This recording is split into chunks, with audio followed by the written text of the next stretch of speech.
Just sit right back and you hear a tale of a fateful trip that started from this tropic port aboard this tiny ship. The mate was a mighty sailing lad, the skipper brave and sure. 5 passengers set sail that day for a 3-hour tour. A 3-hour tour. It makes me wonder.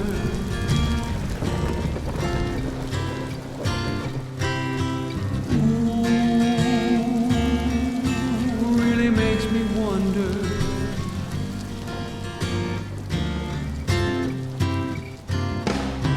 The ship set ground on the shore of this uncharted desert isle with Gilligan, the skipper too, the millionaire and his wife, the movie star, the professor and Marianne here on Gilligan's Isle. The views expressed on this episode of the Came to Believe Recovery podcast do not necessarily reflect those of KHLT, Take 12 Recovery Radio, or our affiliates. The opinions on this episode should not be taken as medical, psychological, or professional advice and are those of the host, co-host, and guests. KHLT and Take 12 Recovery Radio are not affiliated with any particular 12-step fellowship.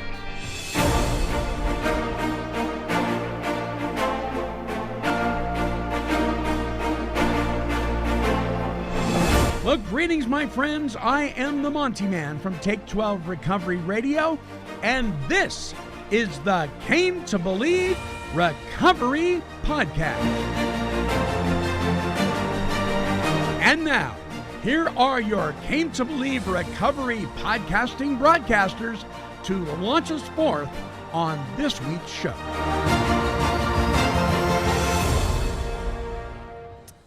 Hello, everyone. To the Came to Believe Recovery podcast. I am Alicia, and I am here with Tom and the Monty'man. Hi, guys. Hi. We are getting a weird echo from you. I don't know why that is, because everything over here is set right. I don't know. We'll have to see. I heard it too. Let's see if it keeps going, because it cleared up before. It might clear up. What do you think of that little parody there, buddy? Well, it's sacrilege, number one. It's double sacrilege to take the theme of Gilligan's Isle, which is kind of its own iconic theme. Yeah. And then take Stairway to Heaven, which may be one of the most sold, recognizable songs in all of history, at least in the top 10 in rock and roll for sure, but in all of music history. And to do that to it, that it's almost like taking the Star Spangled Banner. Yeah. So I do not endorse. Counts. I do not endorse. I knew you would hate it. And so it was just for you. That is Puddles the Clown, by the way, that I don't know if you've ever seen Puddles. No, because he did that, and no one ever heard from him again. Right? He actually does that with a number of songs. Beautiful. Yeah, he should have picked a different one. Thanks, man. He poked right at me today. I know, right off the gate. How do we poke back at him, Alicia? He sets all this up for us. I know. How can we? I don't know. We'll figure it out. We'll do it offline. Oh boy. We'll get him. If you guys are not watching, though, you should tune in to YouTube and look at Monty's nice leather jacket. He's pretty styling today. I know. And you know what? Because you guys have made me such a superhero.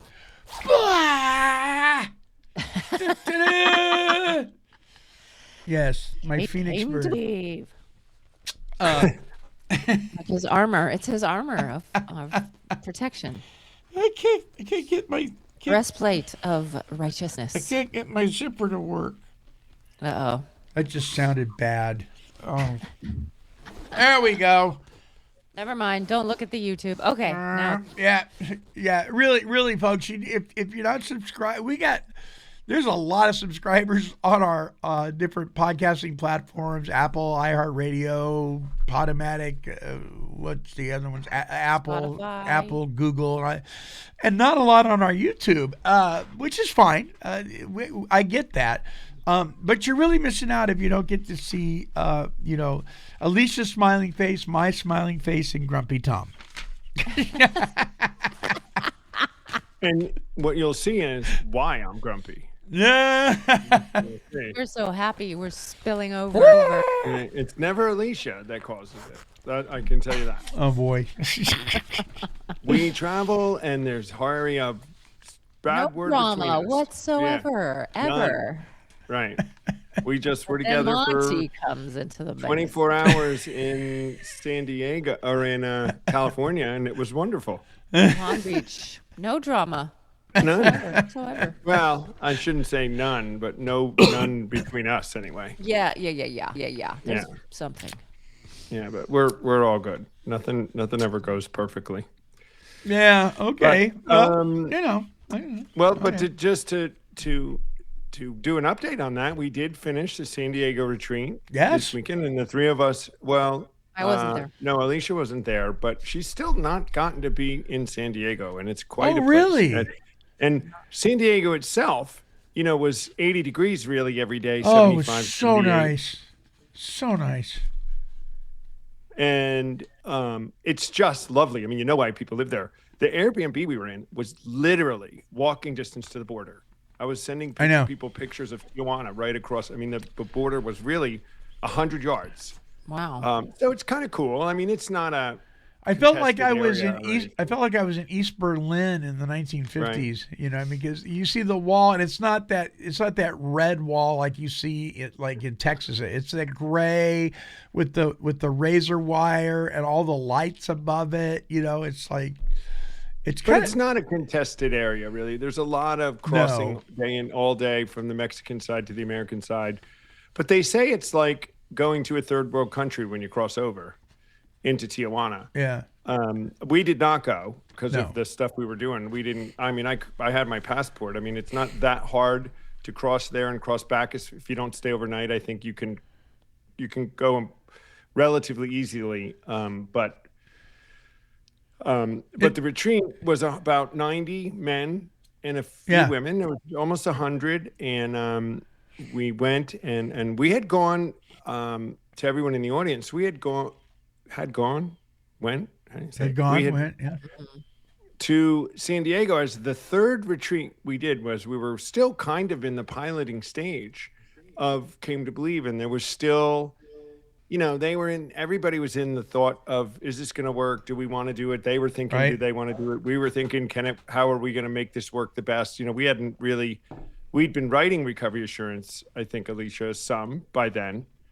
And this was a little over a year ago. Yeah, it was over a year ago. Yeah, well over. Yeah. And we had just done the video series, so they didn't get it. So anyway, they weren't given the full program and the full training and everything handed to them with our portal and everything that's been developed since then in a hands-on sense. So for us to go kind of jumpstart, they had been working Recovery Assurance, so they'd been doing what we had given them to do.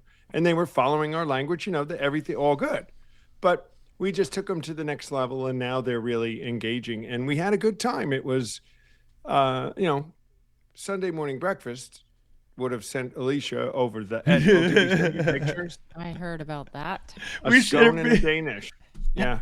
We sent her pictures of Mowdy and I sent her a picture of the marshmallow s'mores that we were roasting. We had them up to our mouth like this. Yes. If I'm not at a retreat, audience, they be sure to send me the food that certain people eat, and then I have to have a heart attack at my house thinking of what they're eating. Yeah, I mean, we just to clarify too, Monty tried to throw me under the bus by telling this big story about how I outed him to you when he ate ice cream in Oakland. That I called you on the phone and said, "Oh, Monty ate ice cream." No, you told me Monty said he didn't eat ice cream, and I said, "Oh, that's Yes, not he true." did. But I didn't say No. that. I said No. that's not me in line or something like that. I didn't deny anything. You denied it. He Remember, was evading the look, he's truth, evading. Yeah, well, we are rigorously honest there, which brother. is dishonesty. Look at him. You were hiding it from her. So there you This go. is in the past. Leave me alone. Oh, I love it. That's true. And there's no condemnation. Listen, and that's what you need to hear, Alicia. There's no condemnation. I just want you to be healthy and functional. And remember, Monty, Alicia's not the boss of us. Anyway. I You know. can be healthy. I know. Ben and Jerry's is. Yeah. Hopefully not. Have you guys watched the series Pluribus? Yes. Never Yes, done. I Don't have. tell me more. We have the last episode tonight of the first season. So it's fairly interesting. Very So- interesting. Very boy, you sure can read a lot into that thing if you want to. I think they've done that Yeah. on purpose. You know, is it Science fiction? A little bit. A little bit. It's kind of. There's got some woke stuff in there, or at least you could make it that way, but maybe not. I mean, it's just. I'm gonna write it down. It's very interesting.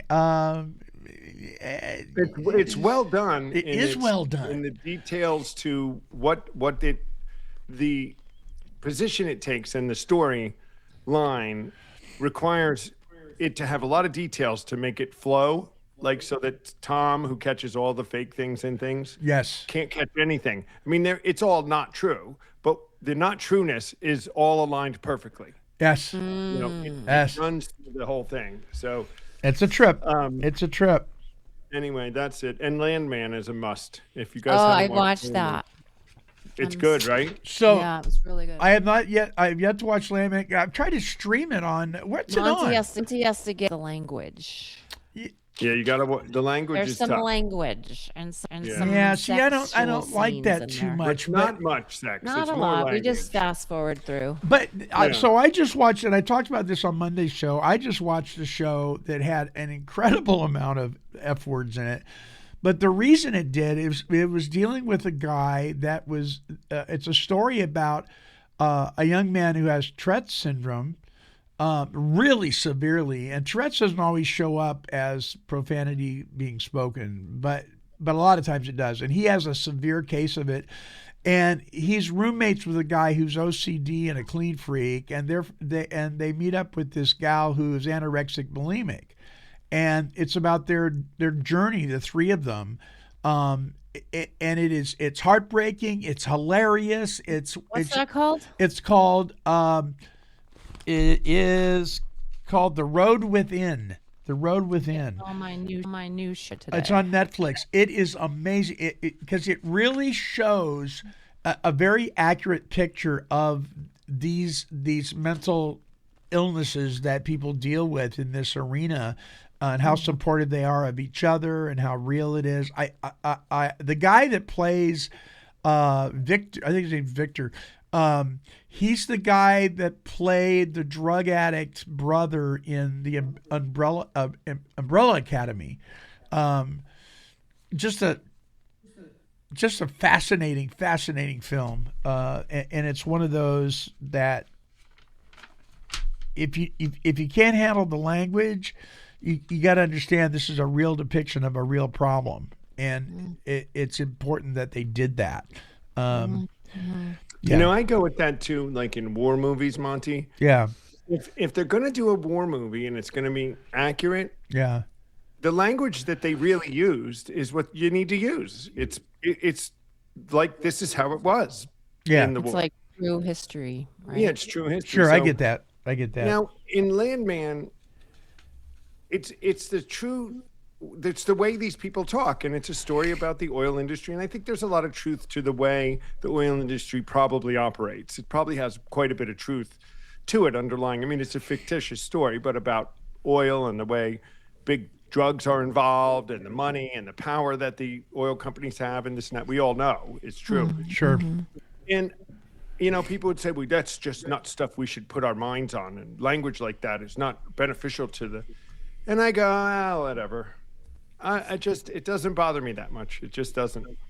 I don't know that it makes me a worse person. It's got to be it's got to be an exceptional film for me to tolerate it.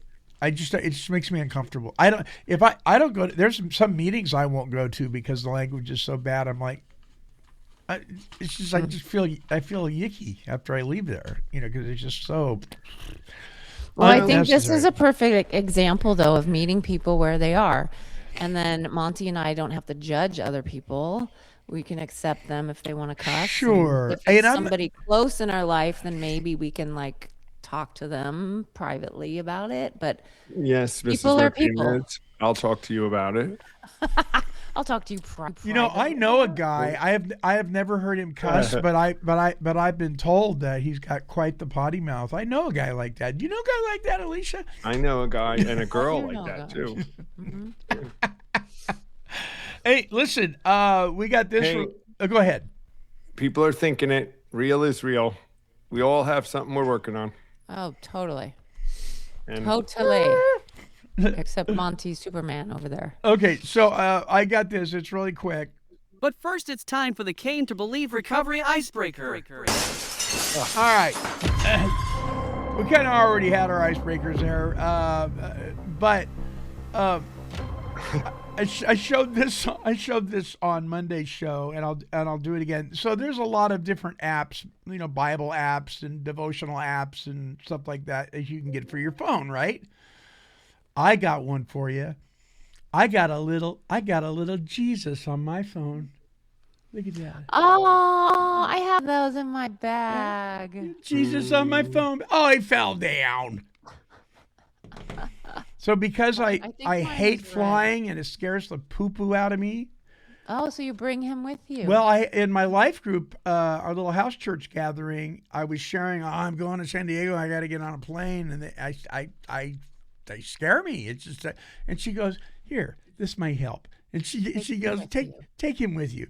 And so she gave it to me. And when we were taking off, I was choking him out. I was like squeezing it so hard. It's all right. He can take it. But right? you can get these little Jesuses on Amazon. You can order them and leave them everywhere. Yeah, and so so Roger McDermott, he's buying some, and so you can it just says Jesus loves you on it. And like if somebody's having a bad day, or like you were talking about spreading sunshine, Tom, you're in the grocery store and somebody seems like they're having a bad day, you say, hey, this might help, and just hand it to them. My friend Sharon, who's the sister of my best friend growing up, and really a best friend, a lifelong friend, Sharon, who knew her since before she was born. So I didn't know her. Yeah. But I was there before you know what I mean. Mm-hmm. She carries a whole pocket full of those things around. When you meet Sharon, you say one thing, she hands Jesus to everybody.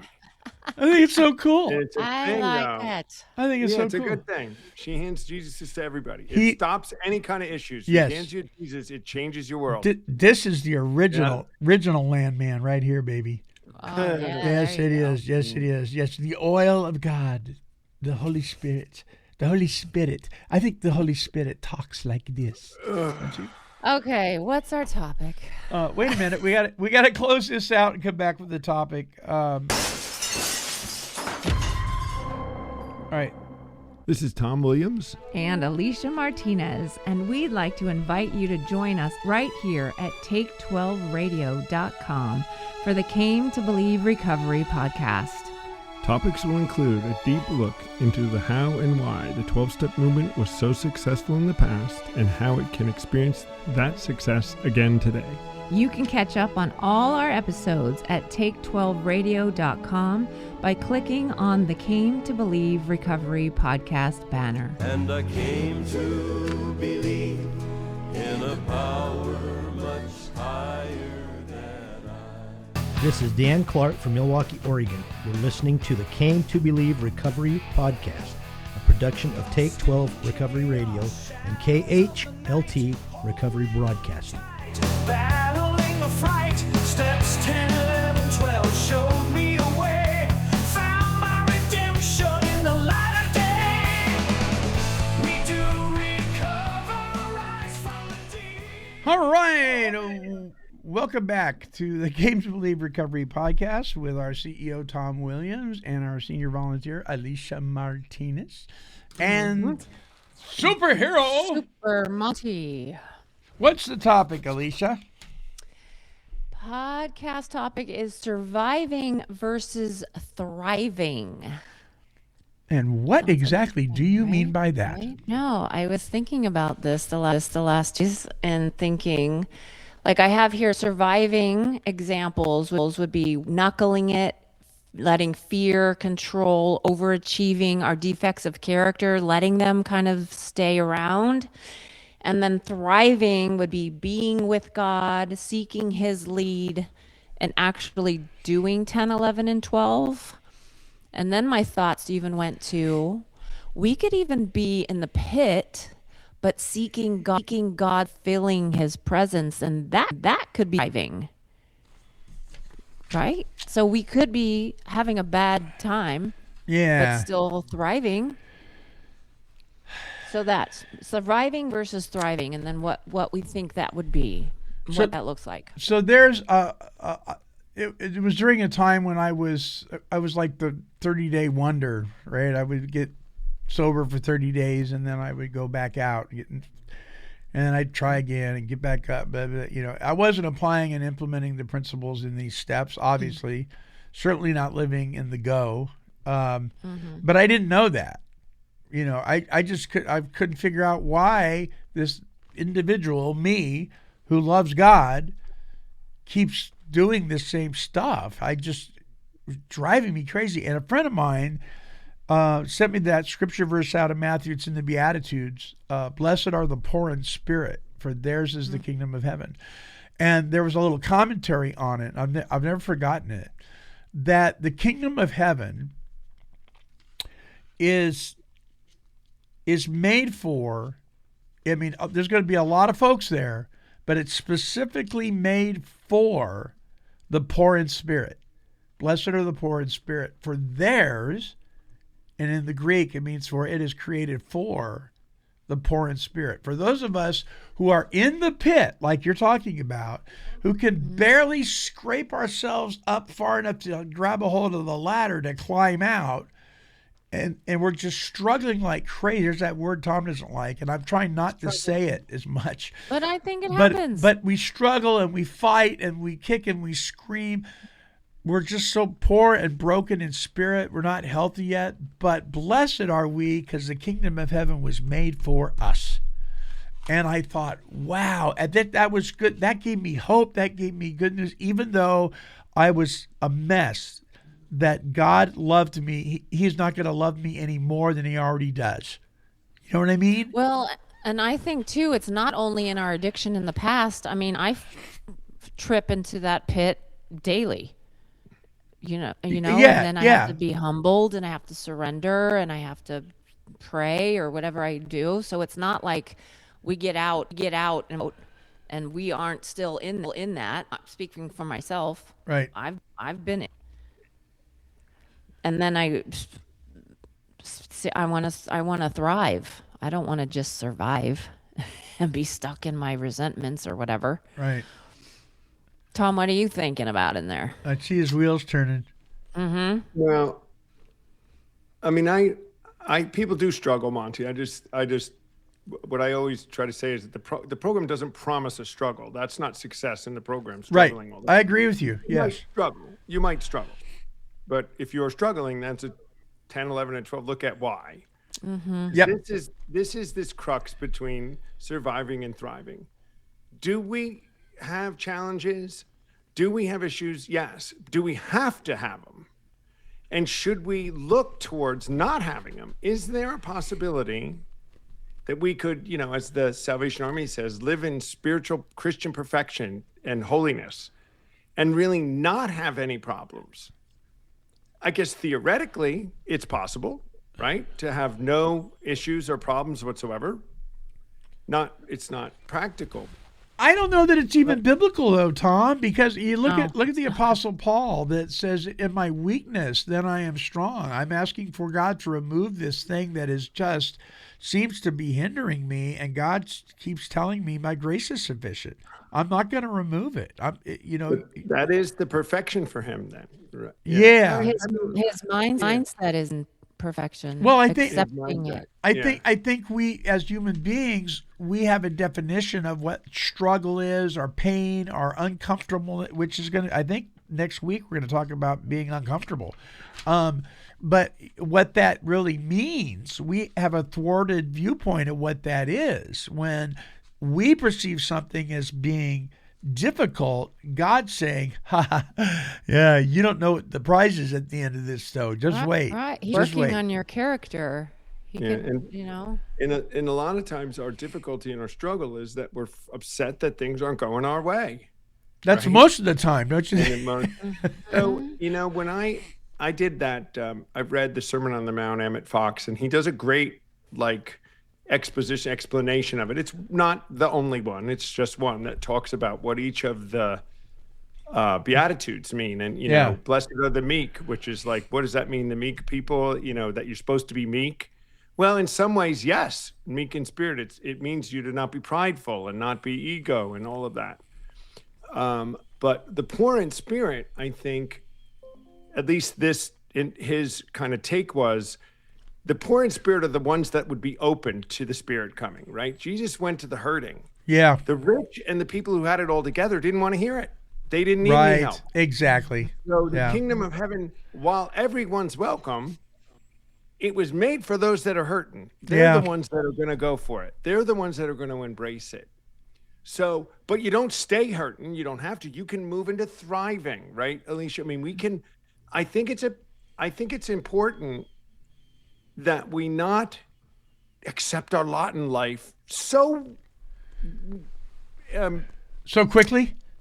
quickly and Yeah. say we just have to be in all this struggle. I think you can have financial freedom, you can live in a comfortable place, you can have a decent relationship with your husband or your wife. It does not have to be that hard. I just don't think it does. It's a goal, and that when we tell people, when you get recovered, you thrive. The promises should come true in your life. You should have that, intuitively know how to handle situations that used to babble us, and have much less of that going on. And that much of what you do is successful. And you should point towards having like that step 10 day when you didn't do anything wrong, which happens Right. once in a while with us, I think now, once in a while. But I think we should press on the fact that it's a promise that we get to thrive. Doesn't mean we won't have struggles, but even in the pit, you can thrive, right, Alicia? That's what you were saying. Even in the Think pit, you can thrive. And see, this is not, and I don't want listeners to be confused about this. We're not talking about a prosperity gospel. Right. We're No, not at all. And people say, oh, they're talking about just name it and claim it and blah, blah, blab it and grab it. No. Because I have for a long time have had an opinion about how much better my oldest boy could live if he would just do A, B, and C. But I'm learning that he's very content in the way he is living. He lives very modestly. The apartment that he lives in is this little tiny itty bitty thing, and he's fine with that. And he's finally getting out of debt. He's thriving now. And I'm like, well, you could have a bigger place, or you could have a nice groomed yard, and you could. No. He's doing very well. So sometimes we have this opinion that, well, you're not doing as well as you could because it doesn't look like what I would do, right? And thriving and success are so often related to money. Right. Especially in the American economy. They say that he's a very successful businessman. Well, what does that mean? You mean he's a wealthy businessman? But Right. how did he get his money? Let's look deeper into that And organization. how is his marriage and relationships and his right. relationship with God? Is there even any? Right. And that's How- successful? Yeah. I don't. And What is thriving is thriving, having a lot of money. Your son is an example. I know some other people who just saying, I'm thriving, I'm happy, I have peace and contentment. I don't have stuff, but stuff isn't what I define as thriving for me. Thriving is being happy, joyous, and free of burden and in my relationship with God. I mean, Jesus never, ever denoted thriving or the obedience and walking under the blessing of God as money. Or that the example of it would be that you'd have a lot of money. He didn't ever point on the hill and go, see all those big houses? Those are the people that are following my will. He never did that. So it's a thing we just have to break, that we can be okay. You might get a lot of money. Then you got to be careful, because the money does, what are you going to do? What did God give it to you for? That's a whole nother thing. But I think you're right, Monty. Thriving and is a, it's in the eyes of the beholder, I guess you would say. Right. And you think your son should be, and that money success, I guess, or success in business, which is busyness, if you have to be running a business, the stress is that really thriving? Right? Ask somebody, you know, as they have, ulcers and, miss out on life. Are they really thriving? We talked about that. I think it was last week, Tom, you and I, about in the topic, quit the busy. We were talking about how it's almost a badge of honor. Not even to have the money, but to be busy. As long as you're busy, and we do that in recovery circles too. Oh, well, you know what? If I keep busy, I won't drink. Well, you get so busy that eventually you burn out, and if you're not leaning on a power greater than you, God, and you do burn out because of busy, guess what you'll do? What you know, and whatever that is.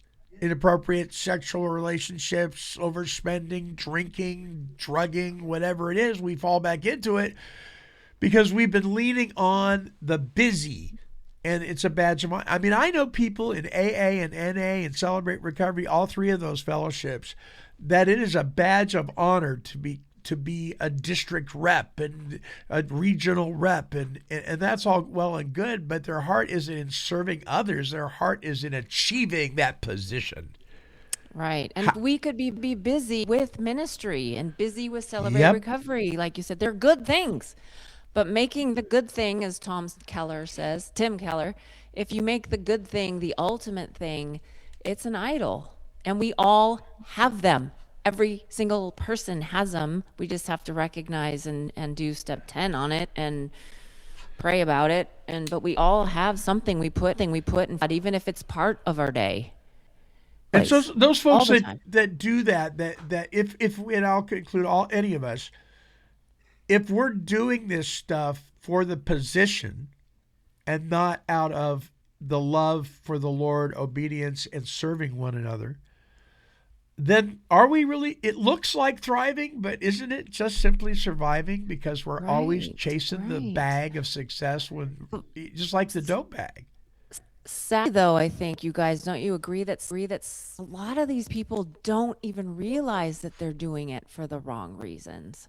So so that would be hard for us to communicate to them if they don't even see it. Like, no, I love working at the church, and I love running this meeting, and I love, so they could be doing it and not realizing it. I was listening to a podcast the other day, a lady who had suffered greatly under the hands of religious abuse, and they were talking about in your church, and you could say this about in your AA group or any group, what kind of plan do you have if your leadership goes sideways? And if you can't answer that, you're in trouble. What kind of plan? If your pastor, if your pastor goes sideways, what plan do you have to step in and fill that gap while you're figuring it out? Oh, well, we just trust him. It won't happen. What happens when the leadership? We don't like to use the word leadership in AA, but let's just use it for lack of a better term. What happens if your GSR and your treasurer decides to go back out and drink and takes all the money with? Do you It have a happens. plan? It really happens happens. all the time. Do you have a plan? If you do not have a plan, your group's in trouble. I didn't want to go down a rabbit trail with that, but that's a form of surviving. That's not thriving if you don't have these plans in place. So I don't know why I felt like I had to share that, Yeah. but I think too, and I was speaking with a couple of people in the Salvation Army, and I've seen this in the recovery world a little, is people that, climb themselves to the middle because they've experienced such a low or such a level of not success in their lives that they get one or two rungs up And they and they think just that's stay there. great. and they stop. Yeah. They stop. And you know how many people I hear that after they get recovered, I want to be a drug and alcohol counselor. They all want to be drug and alcohol. I'm like, Yeah, I do you hear don't that. have to be that. I'm if like, you don't pump want the to. brakes, guys. Right. And I mean, not that money's everything, but you're gonna. That doesn't pay a lot of money. Drug and alcohol counseling. But when- again, maybe their heart's in it. They don't care about Well, the that's money. fine Well, if they that's- do. If they, That's right. But I say just if you get a KDAC or whatever those Yeah. certifications, which are Keep not going. degrees, right. Keep keep going. going. I say, then why not just get your bachelor's degree? Why not get Yeah, your because master's in getting it? a Why KDAC not get is- your PhD in it and really help some people. Getting a KDAC isn't easy for some, especially if if you did terrible in school and you don't think you're going to be able to pass the test and so forth, and you actually do it and achieve it. I'm with you. Wow, good for you. You actually did level 1. You did level 2. Now you're doing level 3. Hey, check in at the community college down here Right. and get your degree in this thing. College. We could talk about college. I don't agree with it, but there are certain things you can do that will open doors for you. If you don't want to do that and you're content, great. But check yourself. Are you? Because if you're not, if you think you want more, then go for it. Go for it. There are programs, Tom, that don't cost anything if you do the research. Well, they can Yeah. get financial assistance, financial grants, probably. There's not a ton, College. but there's. They're Yeah. there. You just got They're to there. dig. But I mean, yeah, I would caution against getting in debt. To No, go we don't to want school. that. Yeah. We're not telling anybody to do that. But True. med school or law school, if you're really going to get it, those are professions that provide a way out of debt pretty quickly, but many don't. Yeah, many but don't. the point is that I want people to, You don't want them to envision- settle. yeah, I don't want them to settle. See that you're living in this fourth dimension of existence. I mean, when I got sober at 42, I had no success in school. I hadn't gotten good grades. I was lazy. I was this, I was that, it was the other thing. And I decided, well, maybe I can do this. And I took a shot at something that on the surface, just getting sober, and now I got a job and I can just kind of float along. No, that wasn't okay with me. I was given good, mentorship and people saying, keep going, and short-term goal and long-term goal, la, la, la, la. And I always encourage people, just don't stop because you don't think you're worth going more, right? Like examine why is it that you're stopping? And if it's because this is your thing and you love it and this is all you want to do, Great. that's fine. But I think in many cases it isn't. I mean, when I say, at retreats, I'll say, when the rent comes due, what do? I just pay it. When I got to get guests, we're not talking about being, having millions of dollars in the bank. I'm talking about what they say, fear of economic insecurity, being economically secure, which means you're covering basic life's needs with a little buffer. There's some peace to that. That's man. thriving in many cases. That's thriving. I tell you, So, there's a lot of pieces. It took us a long time, Marsha and I, to get to the place that we're at, but we have that. If something, I would hate this. I'll give you an example. We have a tree in our backyard. It needs to come down. I hate to take it down. It's a beautiful maple. It's wonderful, but it's sick. It's got a problem, right? And if we get a wind, it could actually be uprooted, and if it fell, it would destroy the studio. It would destroy the back part of our home. It would make it financially almost impossible to recover from it. Well, it would be very, very difficult. So what are we going to have to do? We're going to have to take the thing out, right? Guess what? We got the money to do it. That's not cheap to have somebody come out and take down a tree that is that huge. But 30 years ago, we wouldn't be able to. We'd be going, oh my gosh, I hope it doesn't fall. Right, praying that it doesn't Right. fall. We don't have that worry now. We're just going to, I'm going to call the arborists, I think that's what they call them, up and say, come out and give us an estimate. We can do it. And you know what? It won't kill us to do it. Mm-hmm. There's peace in that. There's peace in knowing that, if this or that or the other thing happened, it would be uncomfortable and we wouldn't like it, but we can handle it, right? But it's taken some discipline. There you go, Alicia. It's taken willingness to be disciplined.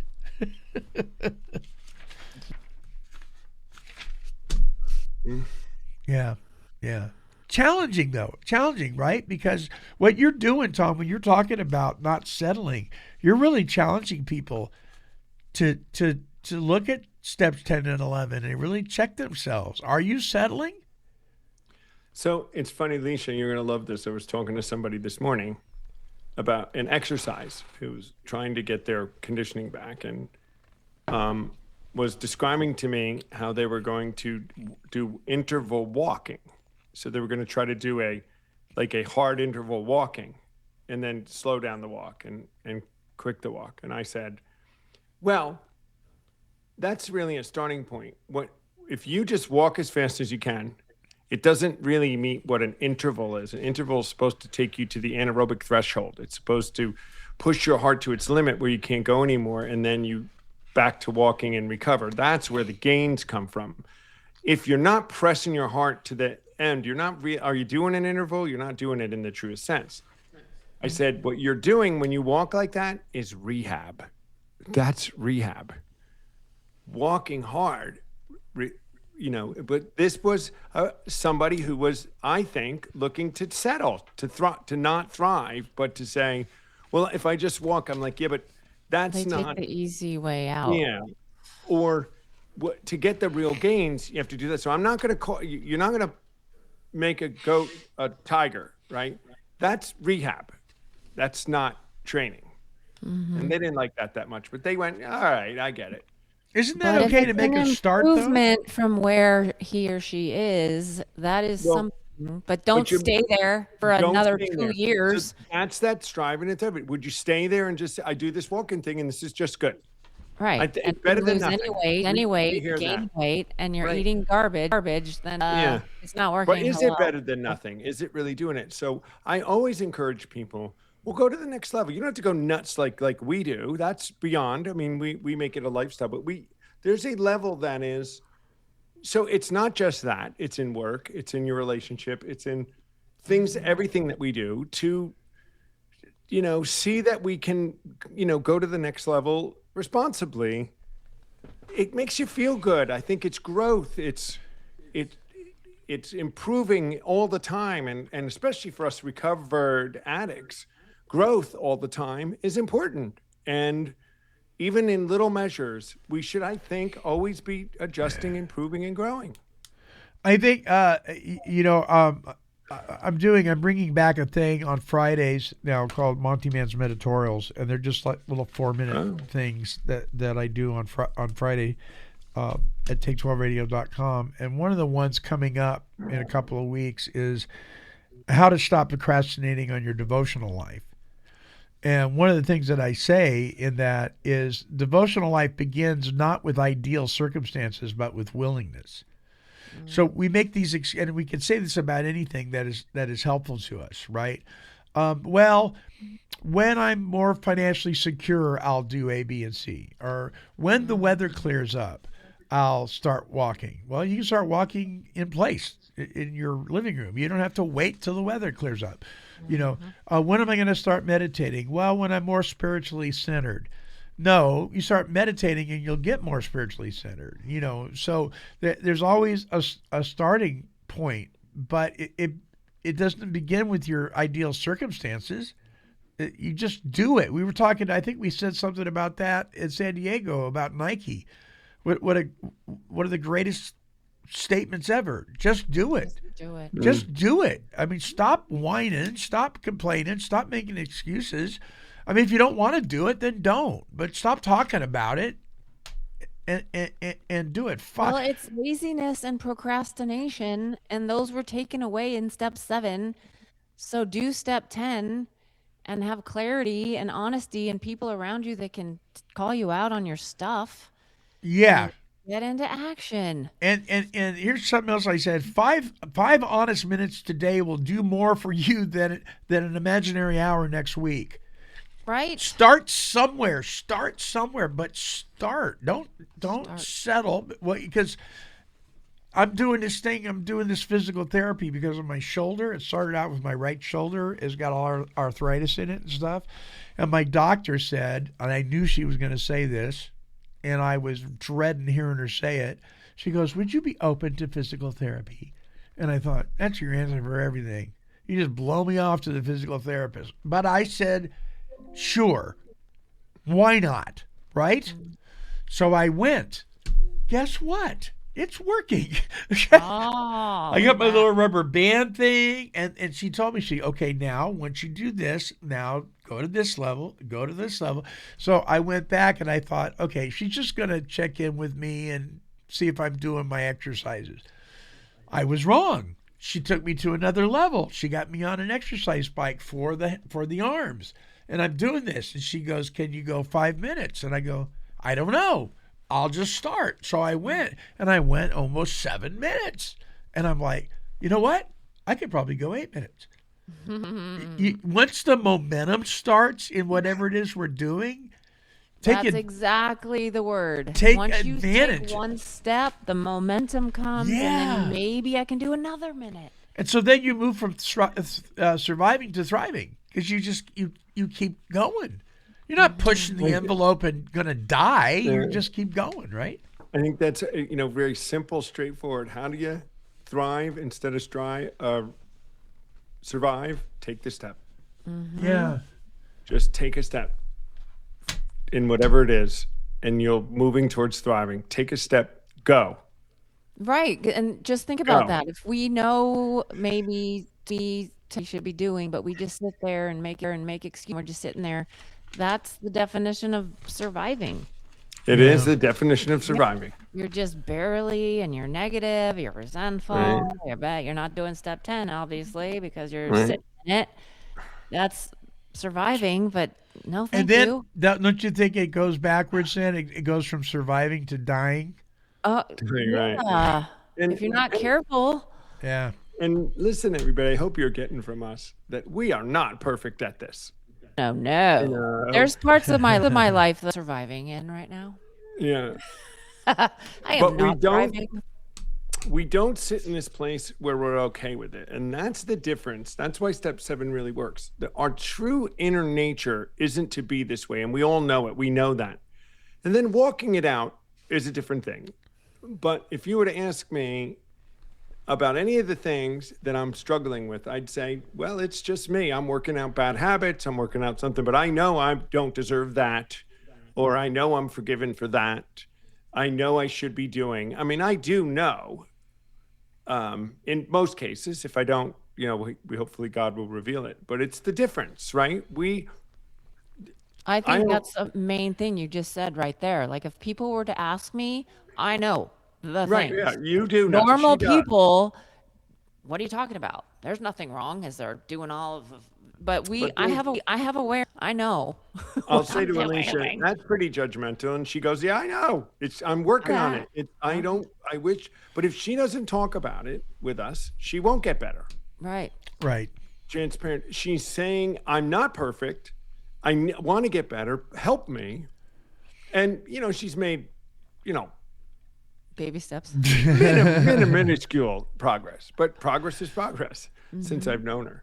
Look at the eyes rolling. If you guys got to get the YouTube for this because she I sometimes have likes her grown in judgment. that area. Look, Define. Yeah, she's sitting there. Broke the bear, Monty. Yeah. Look at that. No, she has. Yes. But I mean, there's more. That's just the thing that we really You know, talk you know, about. I know mean, if there was a little speech bubble above her head, it would say, "I can't wait to go to the Tom and Monty dartboard and throw darts at them." Hey, listen, my impatience, I don't have a handle on it. I mean, I have a handle on it. I understand that I have it, but I still act out in it in not acceptable ways sometimes, but I'm working on it. I haven't had episodes like I have had in the past, and I try to fix it as quick as I can. So I'm with you, Alicia. You know we have things, and I'm with you on the judgment thing. You and I will go feed right into each other sometimes. I call you to do it because you know you're the one who will agree with me. I'll step right in there with you. Sometimes I know just who to call about something. I need to talk to you. She knows it'll be good because she's with me. And then we say, we're terrible. We shouldn't be that way. And we shouldn't be, you know. Tom will text me from the gym, and I usually text him when I'm at the grocery store. Yep. So, you know. You won't imagine what these buying. Send pictures. So you know what? What's her name? Val turned me on to this little app called Bobby. What's it called? It's called Bobby Approved. If I go by this app, I'll never eat again. I mean, so it has all the different stores like Costco and stuff like that, but you can scan anything, right? And people, you can't see it on my phone, but you scan it, and then it gives all the nutrition value, and it says, is it Bobby approved, thumbs up or thumbs down? And it'll tell you. Eat whole foods, done. It'll tell you why. It'll tell you what ingredients and why they're bad, and then you make a choice, right? And I'm in the cupboard. We have a cupboard that has things in it that. Well, I don't even want to say what's in it, okay? But I'm scanning them. I'm scanning it, and I'm going, nope. Throw that away. You shouldn't need the app. People know what's good and no, what's bad. but you don't know. The severity of it is amazing. I was like, whoa! I had no idea that was in there. You know, get it out of your house. Gee, well, I have a friend that has that and like scanned all of like the shaving cream I use or the shampoo, cologne, all handles. Horrible. And they're like, toothpaste, no good. I'm like, what? But it says right on it, it's the greatest thing since sliced bread for your teeth. No.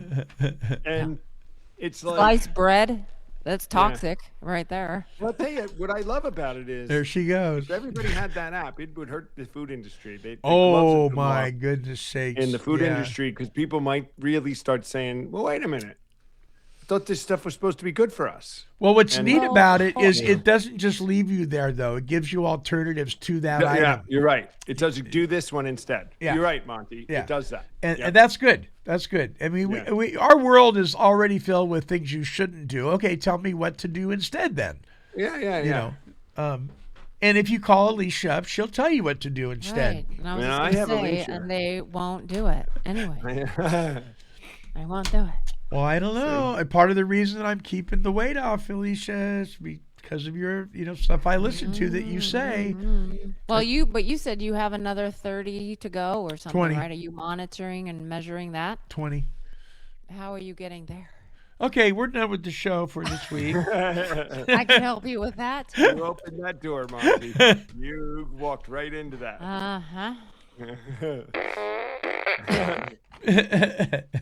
Then you're surviving in that area. Yeah. Wow. And I want you to thrive. Talk to the hand about airport. airport wheelchairs and putting your socks on. No, but listen, but those are things that are there. No matter how much weight I lose, those are there anyway. It's just part Maybe of it. not. No, I am. If you stop putting the toxins in your body, you'd be able to move better. no. Listen, lady. Sideways here on Came to Believe Recovery. Email me personally, blessed Alicia. You know, Alicia's Phoenix bird is going to end up being a duck. A dead duck. Uncomfortable. Let's have this next week when we talk about uncomfortable. Yeah. I'm ready now. Brother. I'm the one. I'm getting my clipboard out here. Hold on a second. All right, guys. Okay, so I have a clipboard for every show. The orange one is Came to Believe for obvious reasons. Next week, all joking aside, the topic will be Get Uncomfortable. Where are you hesitant to get uncomfortable? How to push through? And why is it beneficial? Why is it beneficial to be uncomfortable? We talked about not settling today. We've talked about thriving rather than surviving. But is there something to be said about the uncomfortableness of a situation that can actually help us? We'll talk about that next week. On Monday's show, the Take 12 Recovery Radio Show, Roger McDermott, Dion Miller, and our intern Kat will be talking about Step 4. We're going to take a snapshot of Step 4. This isn't an in-depth study on the steps that we're doing every Monday. This is just a snapshot on how we personally have applied and implemented each one of these steps. We're going through all of them on Monday's show. And then, of course, we're back for Wednesday's Came to Believe show. And Friday's Monty'man's Meditorial, just 4 minutes of me going off about something that will help even Alicia. Ooh, okay. I'm ready. All right. Good deal. All right. Our closing song, you guys, is by Phil Keaggy, one of my all-time favorite musicians. And it's simply entitled, I Belong to You. And I'll come back with my closing thoughts. Here is Mr. Keaggy.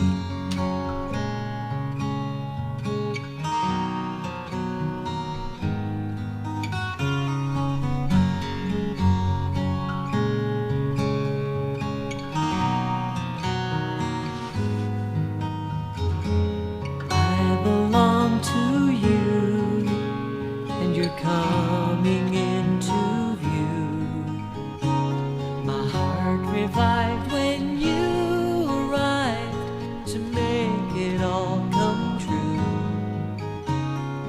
With each drop of rain, and like the morning dew, like the wind I whisper your sweet name. Oh, I belong to you.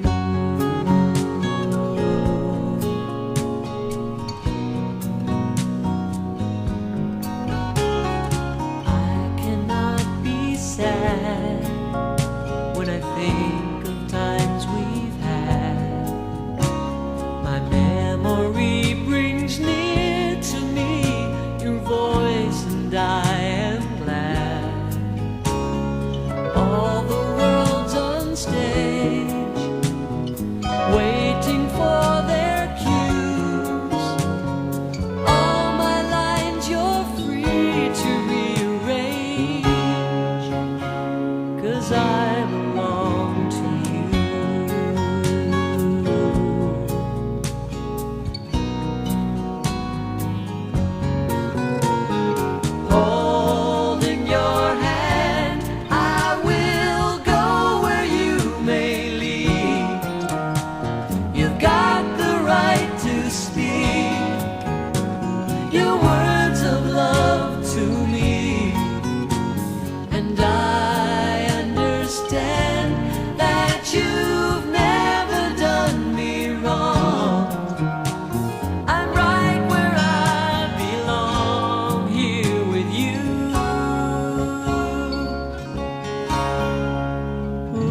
Yes, we do indeed belong to our Heavenly Father, and He wants nothing more for us than to thrive in our lives.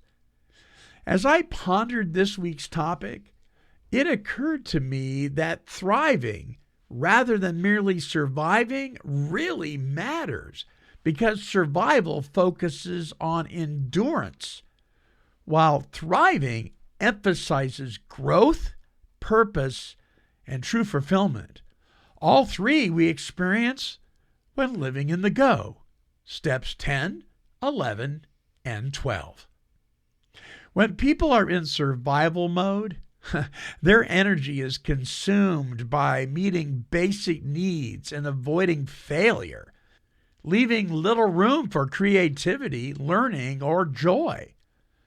Thriving shifts the mindset from getting through the day to actively shaping a meaningful life. It encourages individuals to set goals, build resilience, and engage deeply with their relationships, which, by the way, leads to a stronger sense of self-worth and long-term well-being. Now, moreover, thriving has a ripple effect beyond the individual. People who thrive are more likely to contribute positively to their communities, inspire others, and drive progress. They bring empathy, innovation, and optimism into shared spaces, creating environments where collaboration and growth are then possible. While survival may keep life going, thriving allows life to be lived fully, transforming challenges into opportunities, and existence into something rich with purpose and impact. It's something to think about. Came to Believe Recovery strives to create and promote opportunities for life-changing spiritual experiences for individuals and families suffering from all forms of addiction. For more information, help, and support, visit cametobelieverecovery.org. I'd like to thank you for allowing me to be your host on this episode of the Came to Believe Recovery podcast. And I would encourage you to like, bookmark, and subscribe to this show. When you do, you will join the Take 12 Recovery Radio family and will be notified of all of our recovery-focused shows throughout the week. Until our next broadcast, when we provide the essential spiritual tools needed to thrive by sharing our experience, our strength, and our hope through our stories of how we came to believe. This has been a production of Take 12 Recovery Radio. Here, kitty, kitty, kitty. Meow. Woof, woof. This has been a Chicken and a Pig production.